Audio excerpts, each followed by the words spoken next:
प्राचीन समय की बात है। एक नगर में एक गरीब ब्राह्मण रहता था। वह बहुत ही नेक, ईमानदार और शिव भक्त था।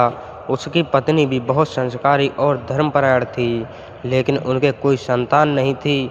इस बात से दोनों ही बहुत दुखी रहते थे। ब्राह्मण प्रतिदिन भगवान शिव की पूजा करता और उनके संतान प्राप्ति की प्रार्थना करता। उसकी सच्ची भक्ति देखकर माता पार्वती को उस पर दया आ गई। उन्होंने भगवान शिव से कहा, हे प्रभु, इस भक्त को संतान का वरदान दीजिए। भगवान शिव ने प्रार्थना स्वीकार की और ब्राह्मण के घर एक पुत्र का जन्म हुआ। लेकिन शिव जी ने कहा कि यह बालक केवल 16 वर्ष की आयु तक ही जीवित रहेगा।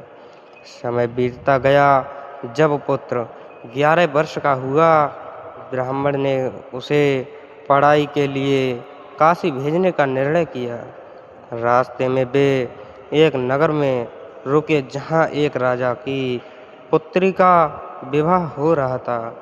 संयोग से दूल्हा अंधा था और राजा ने यह बात छिपाकर विवाह तय किया था।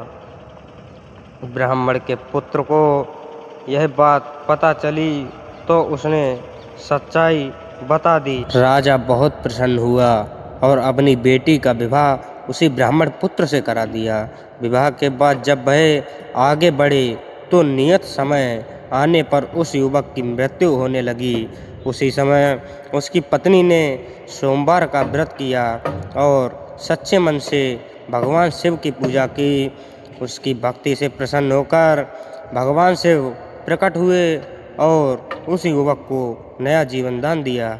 इस प्रकार सोमवार व्रत और सच्ची भक्ति के कारण उसका पति फिर से जीवित हो गया और दोनों सुखी जीवन जीने लगे।